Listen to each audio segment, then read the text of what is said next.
بسم اللہ الرحمن الرحیم۔ السلام علیکم محترم ناظرین۔ قوم لوط جنہوں نے ایسی برائی کو ایجاد کیا جو ان سے پہلے دنیا میں کسی قوم میں نہ تھی، ایسی بدکاری جس کی مثال تاریخ میں کہیں بھی نہیں ملتی، اس قوم نے ایسا کیا کام کیا تھا اور ان کا کیا انجام ہوا؟ حضرت لوط علیہ السلام اللہ کے ایک برگزیدہ نبی تھے۔ آپ کے والد کا نام حاران تھا جو تابش کے بیٹے تھے۔ آپ کی پیدائش عراق کے قدیم شہر ار میں ہوئی تھی۔ اس شہر میں ابراہیم علیہ السلام کا مسکن تھا۔ دراصل لوط علیہ السلام کے والد حاران حضرت ابراہیم علیہ السلام کے سگے بھائی تھے، یعنی حضرت لوط علیہ السلام حضرت ابراہیم علیہ السلام کے بھتیجے تھے۔ چونکہ حضرت لوط علیہ السلام کے والد ان کے بچپن میں ہی انتقال کر چکے تھے، لہٰذا حضرت لوط کو حضرت ابراہیم علیہ السلام نے بیٹا بنا کر پالا تھا۔ آپ حضرت ابراہیم پر سب سے پہلے ایمان لانے والوں میں شامل تھے۔ آپ حضرت ابراہیم علیہ السلام کے زمانے میں اہل سدوم کی رہنمائی کے لیے نبوت کے منصب پر فائز ہوئے۔ حضرت لوط علیہ السلام کے بہت سارے معجزات ہیں۔ آپ جس وقت بارش کے لیے دعا کرتے تھے تو آسمان بادلوں سے بھر جاتا اور خوب بارش ہوتی تھی۔ حضرت لوط علیہ السلام جس پتھر پر سر رکھ کر سوتے تھے اس پتھر پر آپ کے سر مبارک کا نشان بن جاتا تھا۔ سدوم وہ علاقہ تھا جہاں حضرت لوط علیہ السلام محبوس فرمائے گئے تھے۔ سدوم کے آس پاس 5 نہایت ہی خوبصورت شہر آباد تھے، جن میں ہر ایک کی آبادی 1 لاکھ سے زیادہ تھی۔ یہ علاقے نہایت سرسبز و شاداب اور قدرت کی فیاضی کا حسین شاہکار تھے۔ یہاں باغات کی کثرت تھی، لہلیاتی کھیتیاں یہاں کی ضروریات سے زیادہ تھی۔ اردن، شام، ایران کے درمیان بسا ہوا علاقہ تھا۔ یہ علاقہ اب نہایت ہی زرخیز تھا اور وہاں طرح طرح کے اناج، پھل، میوے باکثرت پیدا ہوتے تھے۔ یہی وجہ تھی کہ آس پاس کی بستیوں کے لوگ اپنی معاشی اور غذائی ضرورت کے لیے ان بستیوں کی طرف آتے تھے، مگر یہ بات اہل سدوم کے لوگوں کو بالکل بھی پسند نہ تھی۔ ان کے خیال میں ان کی بستیوں میں پیدا ہونے والے پھلوں، اناج اور سبزیوں پر صرف ان کا ہی حق تھا۔ وہ نہیں چاہتے تھے کہ دوسری بستیوں کے لوگ ان کے علاقے میں آئیں۔ ایک دن سدوم کے لوگ اس بات پر غور و فکر کر رہے تھے کہ باہر سے آنے والے لوگوں کو یہاں آنے سے کیسے روکا جائے کہ ایک بزرگ کی شکل میں ابلیس ان کی محفل میں آیا اور کہا، اگر تم ان سے پیچھا چھڑانا چاہتے ہو تو میرے کہنے پر عمل کرو۔ اس اجنبی بزرگ کی بات لوگوں نے بہت توجہ سے سنی اور ابلیس نے کہا، باقی بات میں کل بتاؤں گا۔ دوسرے دن ابلیس ایک خوبصورت جوان لڑکے کے بھیس میں آیا اور انہیں اپنی عورتوں کی بجائے مردوں کے ساتھ فعل بد کرنا سکھایا۔ ابلیس نے کہا، اگر تم ان بستیوں کے لوگوں سے نجات چاہتے ہو تو جو لوگ تمہاری بستی میں آئے اس کے ساتھ ایسا کرو۔ جب بھی کوئی شخص تمہارے علاقے میں آئے تو تم لوگ زبردستی اس کے ساتھ اپنی خواہش پوری کرو۔ اس طرح یہ لوگ اپنی بستی میں آنا چھوڑ دیں گے۔ اپنی نفسانی خواہشات کے لیے مردوں سے بد فعلی اس قوم کا دستور بن گیا تھا۔ یہاں بے حیائی عام ہو گئی تھی۔ حکمران، سردار، روسا، ہر طبقے میں گھر گھر یہ عمل پھیل گیا تھا۔ بھری محفل میں یہ لوگ اس فحاشی کے اس کام کو کر کر کے خوش ہوتے تھے کہ کوئی بھی محفل اس کام کے بغیر ادھوری سمجھی جاتی تھی۔ خاص کر مسافروں میں سے جب کوئی خوبصورت لڑکا ہوتا تو یہ لوگ اسے اپنا شکار بنا لیتے۔ تلمود میں لکھا ہے کہ اہل سدوم اپنی روزمرہ کی زندگی میں سخت ظالم، دھوکہ باز اور بد معاملہ تھے۔ کوئی مسافر ان کے علاقے سے باخیریت نہیں گزر سکتا تھا۔ کوئی غریب ان کی بستیوں سے روٹی کا ایک ٹکڑا نہ پا سکتا تھا۔ کئی مرتبہ ایسا ہوتا تھا کہ باہر کا آدمی ان کے علاقے میں پہنچ کر فاقوں سے مر جاتا تھا اور یہ لوگ اس کے کپڑے اتار کر اس کی لاش کو برہنہ دفن کر دیتے تھے۔ اپنی وادی کو انہوں نے ایک باغ بنا رکھا تھا جس کا سلسلہ میلوں تک پھیلا ہوا تھا۔ اس باغ میں وہ انتہائی بے حیائی کے ساتھ اعلانیہ بدکاریاں کیا کرتے تھے۔ حضرت لوط علیہ السلام نے انہیں توحید کی دعوت دی اور بدکاری کے اس گھنونے عمل سے توبہ کرنے کا حکم دیا۔ حضرت لوط نے کہا، تم یہ کیوں کرتے ہو؟ کیا تم عورتوں کو چھوڑ کر لذت حاصل کرنے کے لیے مرد کی طرف مائل ہوتے ہو؟ حقیقت یہ ہے کہ تم احمق لوگ ہو۔ تو پھر حضرت لوط علیہ السلام اہل سدوم کو دن رات واضح و نصیحت کیا کرتے، لیکن اس قوم پر اس کا کوئی اثر نہ ہوتا۔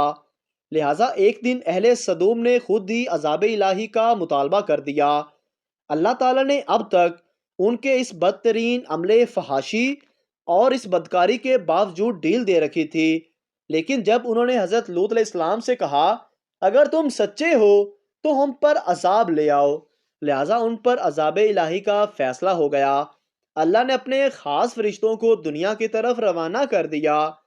فرشتے دراصل حضرت میکائیل علیہ السلام اور حضرت جبرائیل علیہ السلام اور اسرافیل علیہ السلام تھے۔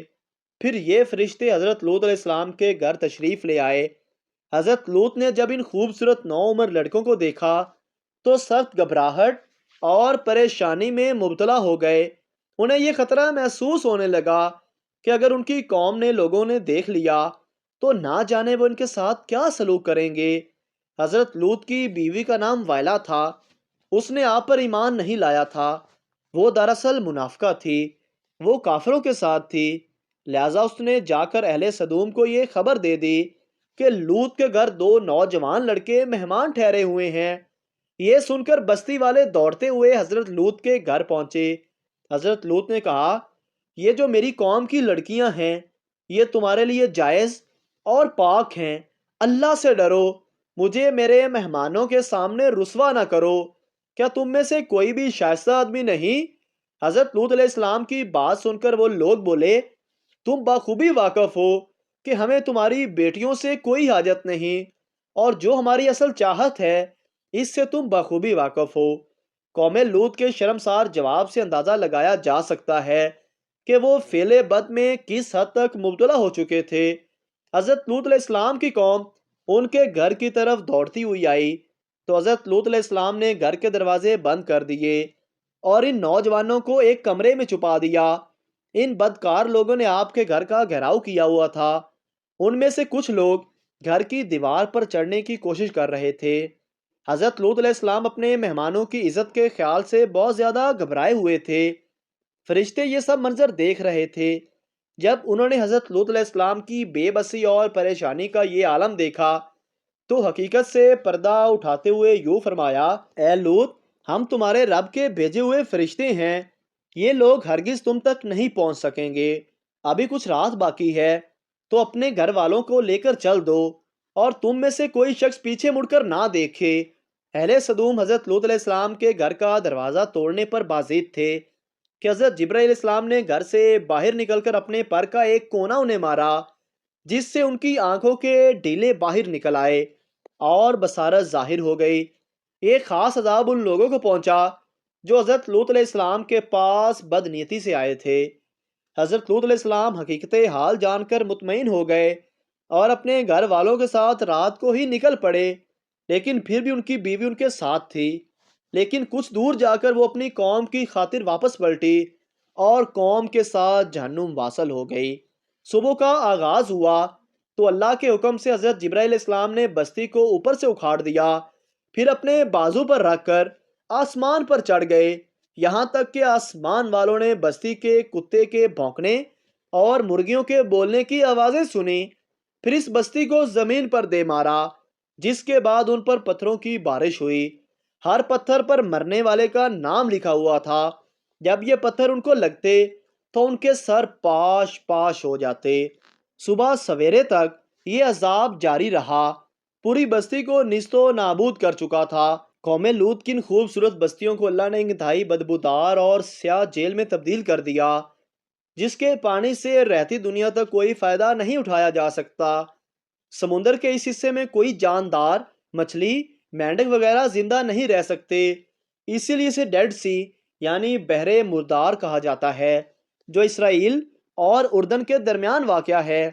ماہرین آثار قدیمہ نے 10 سالوں کی تحقیق اور جستجو کے بعد اس تباہ شدہ شہر کو دریافت کیا تھا۔ تحقیقات سے پتہ چلا کہ اس شہر میں زندگی بالکل ختم ہو چکی ہے۔ شہر کے راستے اور کھنڈرات کو دیکھ کر آرکیالوجسٹ نے یہ اندازہ لگایا کہ جب یہ شہر تباہ ہوا تو اس وقت لوگ روزمرہ کے معاملات اور کاموں میں مشغول تھے اور یہاں زندگی اچانک ختم ہو گئی۔ اہل صدوم جنہیں پتھر بنا دیا گیا تھا، ان کے بت ابھی تک بحر مردار کے پاس موجود ہیں، جو لوگوں کے لیے عبرت ہے۔ آج یورپی ممالک میں انسانی آزادی کے نام پر اس بدکاری کی اجازت دی جاتی ہے۔ اس فحش عمل کو باعث فخر سمجھا جاتا ہے، مگر حقیقت یہ ہے کہ ہم جنس پرستی بالکل فطرت کے خلاف ہے، جس سے انسانی معاشرہ تباہ و برباد ہو جاتا ہے۔ روایتوں کے مطابق ایک مرتبہ حضرت سلیمان علیہ السلام نے شیطان سے پوچھا کہ اللہ کے نزدیک سب سے بدترین عمل کیا ہے؟ ابلیس بولا، جب مرد مرد سے بدفعلی کرے اور عورت عورت سے خواہش پوری کرے۔ حضرت ابن عباس سے روایت ہے کہ رسول اللہ صلی اللہ علیہ وآلہ وسلم نے فرمایا، اس شخص پر اللہ کی لعنت ہو جو قوم لوط والا عمل کرے۔ اللہ پاک سے دعا ہے اللہ پاک ہمیں ان کاموں سے بچنے کی توفیق عطا فرمائے اور ہمارا خاتمہ ایمان پر فرمائے، آمین، بجاہ النبیین صلی اللہ تعالی علیہ وآلہ وسلم۔